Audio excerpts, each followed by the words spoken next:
Hey everyone, Master Lisiaga here, and for those of you that are not my students, Peter here. So anyway, what I want to do is show our students out there that are looking to become a black belt. Even if you're not wanting to become a black belt, this is a great way to train for your next level. Now, I want to show you what I did when I trained from third degree to fourth degree. I created this journal right here so that I can make sure I covered all my bases, because there's a certain point when you get into your black belt level where you're mostly going to rely on your ability to find out what you need to work on and work on it. Your karate teacher is not going to hold your hand, and that's part of the progression, especially when you're going to the master levels, because you find a way to teach yourself, and then you have your master, your teacher, see what you're doing, and then you ask them to critique you, to let you know what you can work on. But your responsibility is your own training, and so this is what I did to help myself with that, and I want to show this with you. Now, of course, if you want this, I could send that to you. You can do whatever you want to do with it, but it gives you a great idea. And so I'm just going to go through this here really quickly. And I did this the last time I updated it was when I was fourth degree. Okay, and I put this together so I could train for my fifth degree, and then I used it for my sixth degree. And that's what I am right now. I'm sixth degree. I've been sixth degree, I think, going on 9 years now. And am I going to go towards seventh degree? Who knows? But it's all a progression. So anyway, to go through all this, I just get through all this stuff here. And this is very traditional. This is Tang Soo Do Muda Kwan. My belt is in Tang Soo Do Muda Kwan. Okay, it's not in Jiu-Jitsu. I have a purple belt in Jiu-Jitsu. Been doing that since 2010. And it's not in American camp or anything like that. It's Tang Soo Do Muda Kwan, and this is what that is for. Okay, and this is my guide. I want to share this with you so that you know what I did to move to the next level. It gives you an idea of what you could do. And of course, you get together with your instructor. Okay, and so I had an outline. I took this outline from Herb Perez, who many years ago had did something like this, showed us how to create a training plan, a schedule, if we want to train for whatever goal that was. And if you don't know, Herb Perez was a gold medalist, and he coaches Paul Mitchell right now.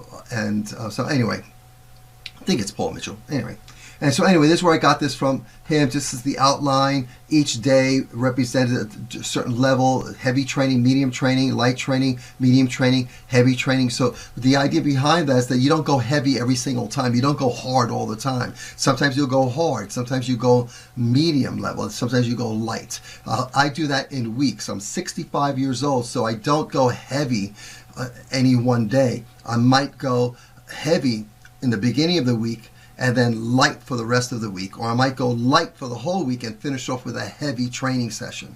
So I change it around because I'm 65, so that's very important. Of course, if you need help, speak to your instructor. They'll guide you. If you want to connect with me, go ahead and connect with me. So I have the outline here. Again, let me know if you want this, and I'll send it to you as a PDF file. You can get it printed. And so I have my strength training sheet. This is a strength training sheet. You can print this, and just print every time you do this, you just print this sheet. And that's what I liked about this. And I had made this for the other students at the time.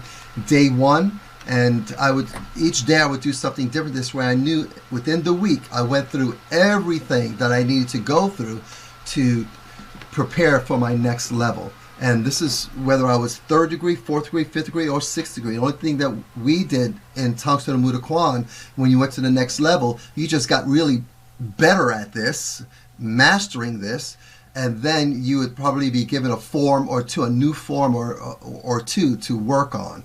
And so that's what you do. But the goal is to stay on top of all this here. And so that's what you want to do, stay on top of all this here. And this is day one. You'll see all the one steps. They're all in Korean.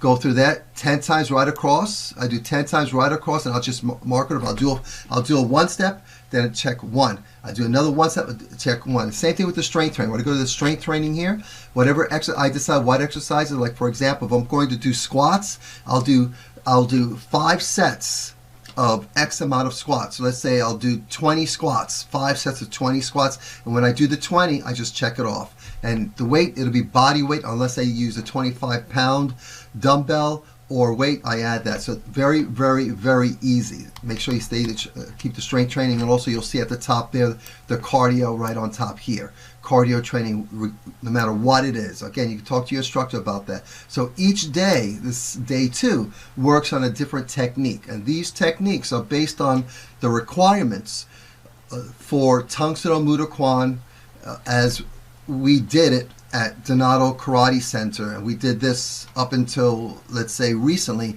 when now Master McGill at now Action Karate, no longer Donato Karate, but Action Karate, he has his curriculum, and speak to him about that. But the idea is creating a plan of action to do that, and this works great for me, and this is what I would do. If anyone asks me what I would recommend for them, I recommend doing this, creating a journal, and just knowing that you're going through everything. Because the question I hear a lot of times, am I ready for my test? Am I ready to test for black belt? Well, if you have a journal, and I say, well, show me your journal, and if you say, I don't have a journal, and I said, well, you're not ready because you have nothing to show. There's nothing tells me. Now you might say, well, I go to karate once or twice a week. I said, well, yeah, but what did you work on?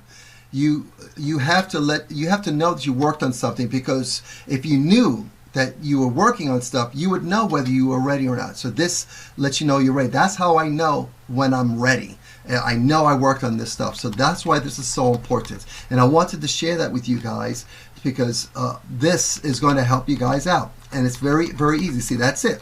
That's it. It's like, how many pages? It's like, maybe 5, 6, several pages on there, a couple of pages. Very easy. What I call a black belt training journal, and I used to call it BBSS, right? Black Belt Success System, way back in the day. But anyway, I wanted to share that with you guys, so that you guys know that what I would say to you from my experience, and this is what I know: have a journal, a hard copy journal, so that you can document it and you can show it to your instructor. Or if you're going to ask me if you're ready, I will ask you, well, let me see your journal. And if you don't have a journal, I'll simply say you're not ready. Okay, so document it, especially if you're going for master level. So that's what I got to share with you guys. Again, if you want this, let me know and I'll get that to you. Okay, so other than that, guys, keep on training, get on the mats, and I'll talk to you guys next time. Bye.